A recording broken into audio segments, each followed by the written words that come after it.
तो चलिए स्टूडेंट्स, आज हम अपने नए चैप्टर को स्टार्ट करते हैं, चैप्टर नंबर 3, जिसका नाम है ग्रेडियंट, डाइवर्जेंस एंड कर्ल। तो इस चैप्टर में हम सबसे पहले बात करेंगे ग्रेडियंट के बारे में, what is gradient, and then उसके बाद हम बात करेंगे what is divergence, and after that हम बात करेंगे कर्ल के बारे में।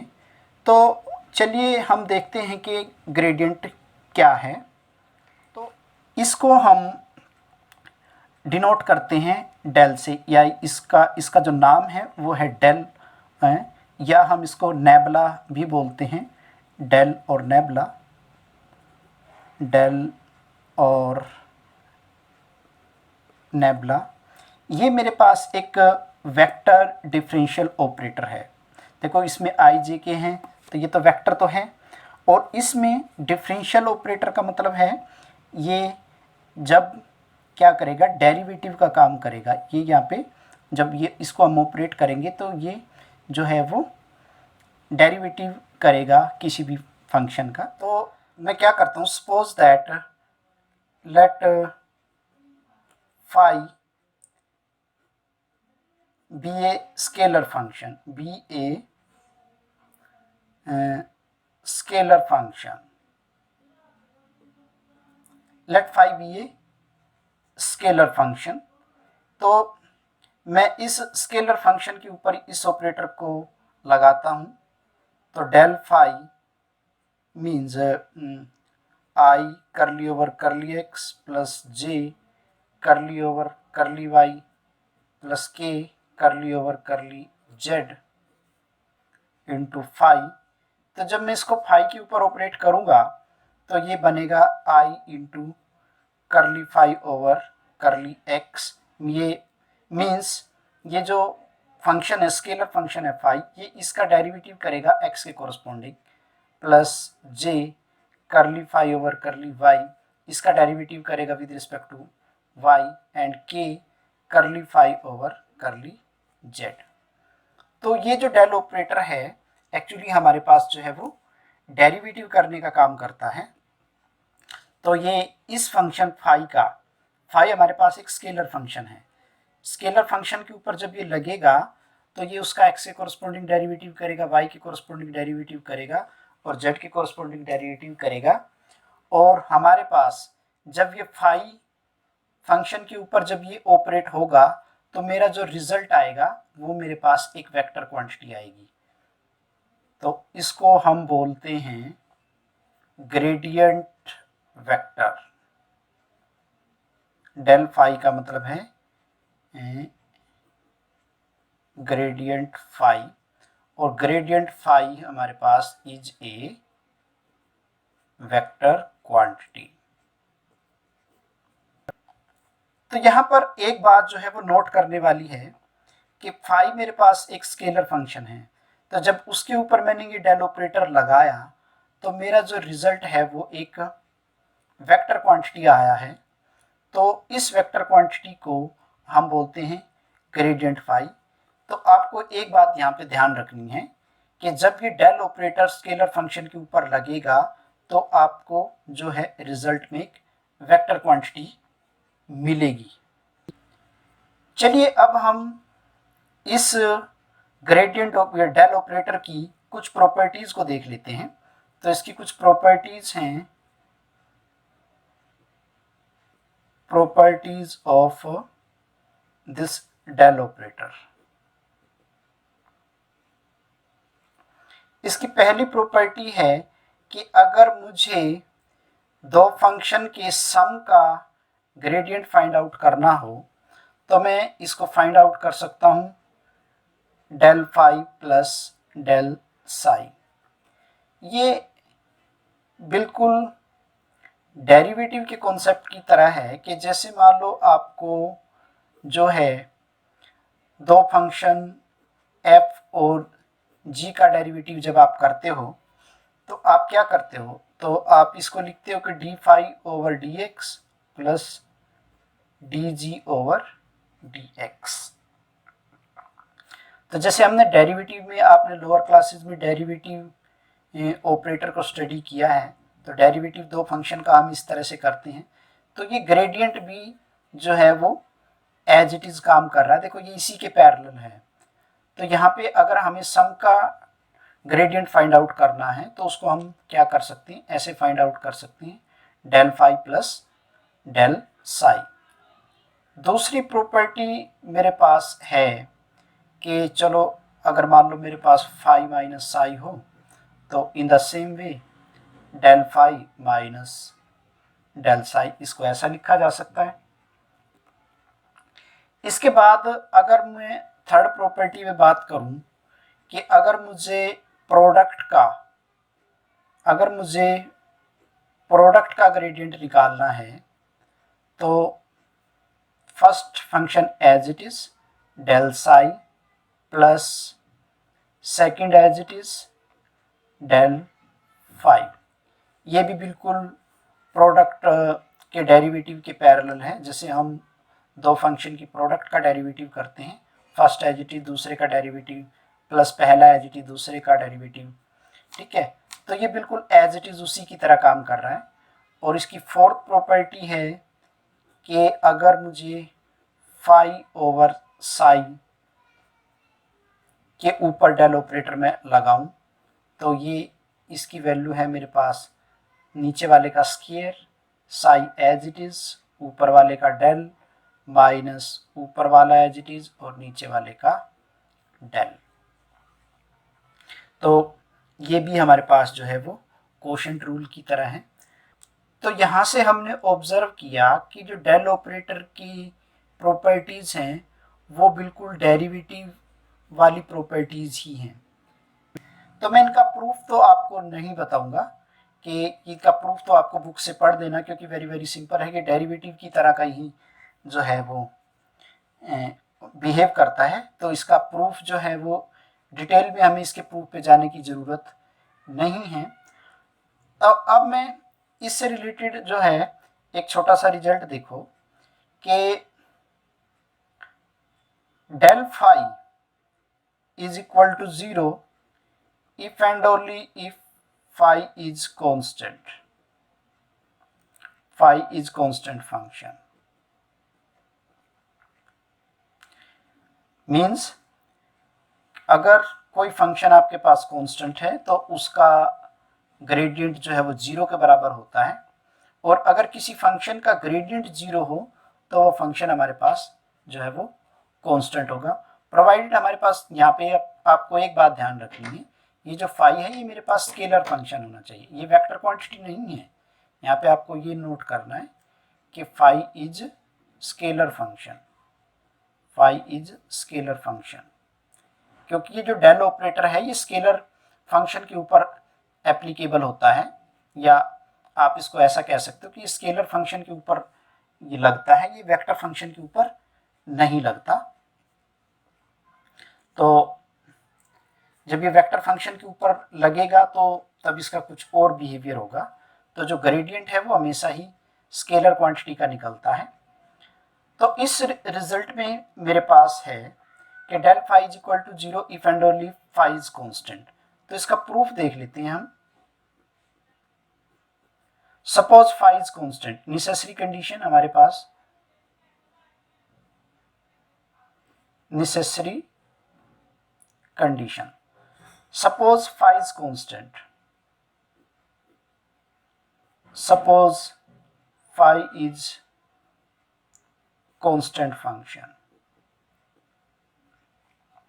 ये बिल्कुल ऐसा ही है जैसे कांस्टेंट फंक्शन का जो डेरिवेटिव है वो 0 होता है, और अगर किसी फंक्शन का डेरिवेटिव 0 हो जाए तो हमारे पास वो फंक्शन कांस्टेंट बन जाता है। तो सेम वहीं पे बिल्कुल उसी के पैरेलल ये प्रूफ है, यो gradient of a phi is equal to 0। तो मैंने क्या किया, सपोज मैंने फाई को कांस्टेंट फंक्शन मान लिया। अगर मैं फाई मेरे पास कांस्टेंट फंक्शन है तो अगर मैं फाई का डेरिवेटिव x से कोरस्पोंडिंग करूं वो भी 0 होगा मेरे पास, फाई का derivative with respect to y वो भी 0 होगा, और फाई का derivative with respect to z वो भी 0 होगा। एक पॉइंट आपको छोटा सा और ध्यान रखना है, यहाँ पे जब भी हम फाई की बात करेंगे तो ये जो फाई है वो मेरे पास एक्स वाई जेड 3 वेरिएबल का फंक्शन है। तो फाई कांस्टेंट है, तो curly phi over curly X is equal to 0, curly phi over curly Y is equal to 0, curly phi over curly Z is equal to 0। तो it means that I into curly phi over curly X plus J curly phi into curly Y plus के curly phi into करली Z, ये तीनों चीज 0 है, तो this is equal to 0, means मेरे पास del phi is equal to 0। अब कन्वर्सली देखो इसका, now conversely suppose that del phi is equal to 0। तो del phi is equal to 0 होने का मतलब क्या है, i curly phi over curly X plus J curly phi over curly Y plus के curly phi over curly Z is equal to 0। तो यानी कि यहाँ से ये वेक्टर मेरे पास 0 वेक्टर है। तो 0 वेक्टर होने के लिए आपके पास i का जो कोफिशिएंट है ये वाला, ये मेरे पास अलग से 0 होना चाहिए, ये मेरे पास अलग से 0 होना चाहिए, और करली फाई और करली जेड ये मेरे पास अलग से 0 होना चाहिए।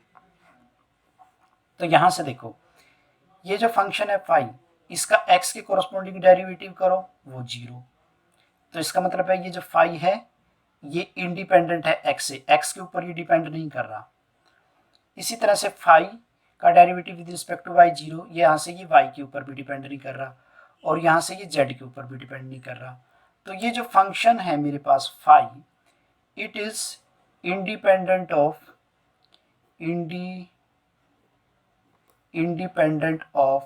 x, y and z। तो अगर ये तीनों से इंडिपेंडेंट है तो इसका मतलब ये कांस्टेंट क्वांटिटी है, this implies phi is constant. तो यही हमने ये इस थ्योरम का प्रूफ था। तो इसमें आपने ये देखा कि अगर किसी फंक्शन का ग्रेडियंट 0 है तो वो हमारे पास कांस्टेंट फंक्शन होगा, अगर फंक्शन कांस्टेंट है तो उसका ग्रेडियंट जो है वो 0 ही होगा। दिया। अब हम जो है एक छोटे से रिजल्ट को प्रूव करते हैं, del phi dot D R is equal to d phi. ये डी फाई का मतलब है टोटल डेरिवेटिव ऑफ फाई। तो सबसे पहले तो मैं आपको यही बता दूं कि डी फाई एक्चुअली होता क्या है आपके पास, टोटल डेरिवेटिव। तो अगर मेरे पास if phi is a function of 3 variable, then आपको ये पता होगा कि इसका जो टोटल डेरिवेटिव है डी फाई, उसको हम कैसे डिफाइन करते हैं, curly phi over curly x into D x plus curly phi into curly Y into D Y plus curly phi into curly phi over curly Z into D Z. तो D phi को हम कैसे define करते हैं, total derivative को हम define करते हैं curly phi over curly x into D x plus curly phi over curly Y into D Y plus curly phi over curly Z into D z. ये मेरे पास टोटल डेरिवेटिव की definition है।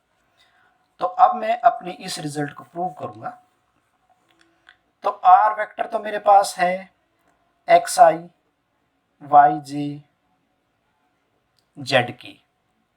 तो डी आर क्या है मेरे पास, तो डी आर निकाल लो यहां से, D are is equal to D X I D Y J D Z K, और ग्रेडियंट फाई, तो del phi dot D R का मतलब है आई curly phi over curly X plus J curly phi over curly Y plus के curly phi over curly Z, और इसकी dot product कर दो किसके साथ, D X I D Y J plus D Z के।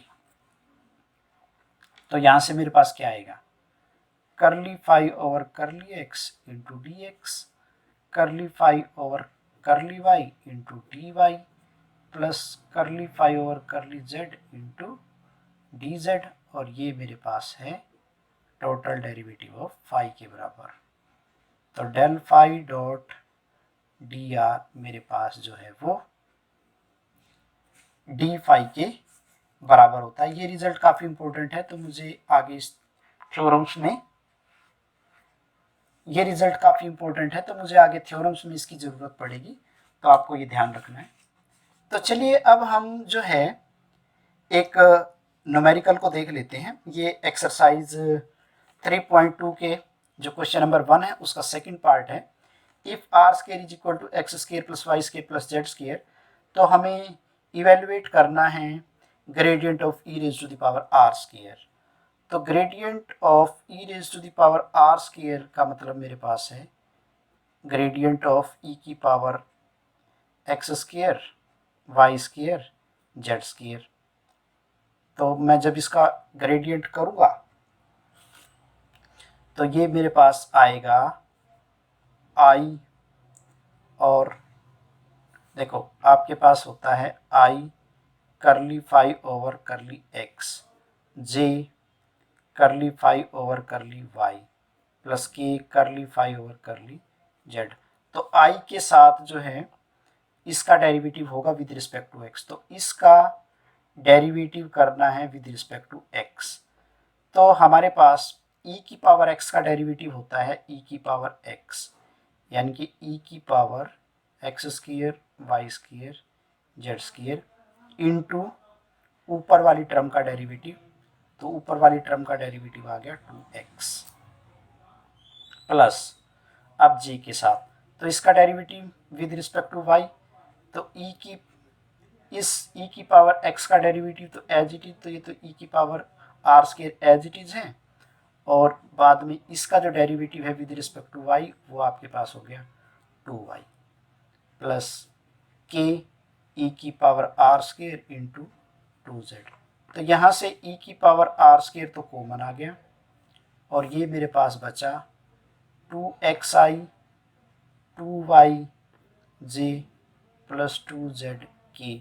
आप 2 को बाहर लेना चाहो तो बाहर ले सकते हो, otherwise this is the answer of this question.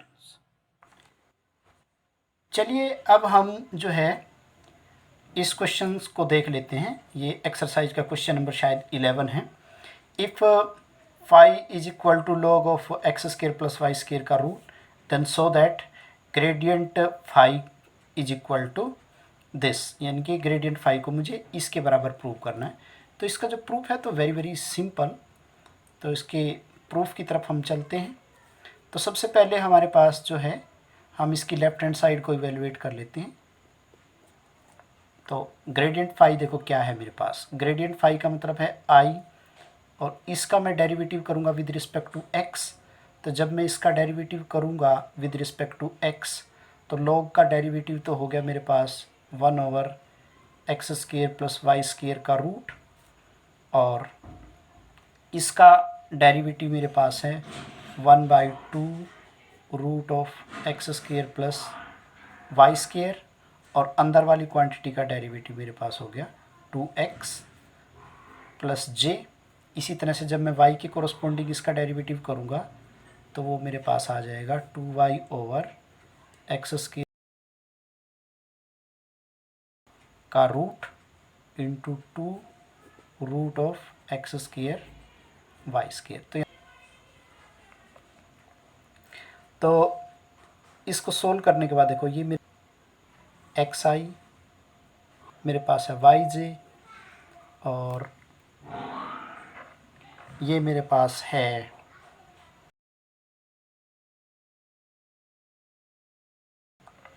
तो ये मेरे पास लेफ्ट हैंड साइड बन गई। अब मैं इसकी राइट हैंड साइड को इवेलुएट करता हूँ।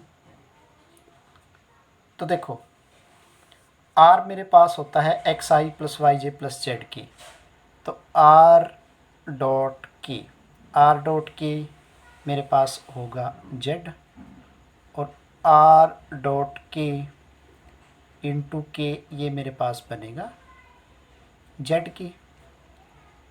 तो जब मैं r में से r डॉट के इंटू के को सब्ट्रैक्ट करूँगा, यानी कि मैं जब इस आर में से इसको सब्ट्रैक्ट करूँगा तो ये मेरे पास बचेगा x i plus y j.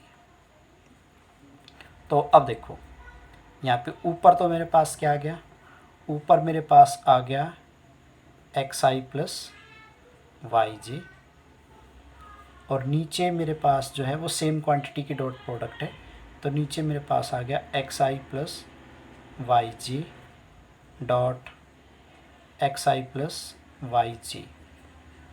तो ऊपर तो मेरे पास आया x i plus y j, और नीचे मेरे पास आया है x square plus y square.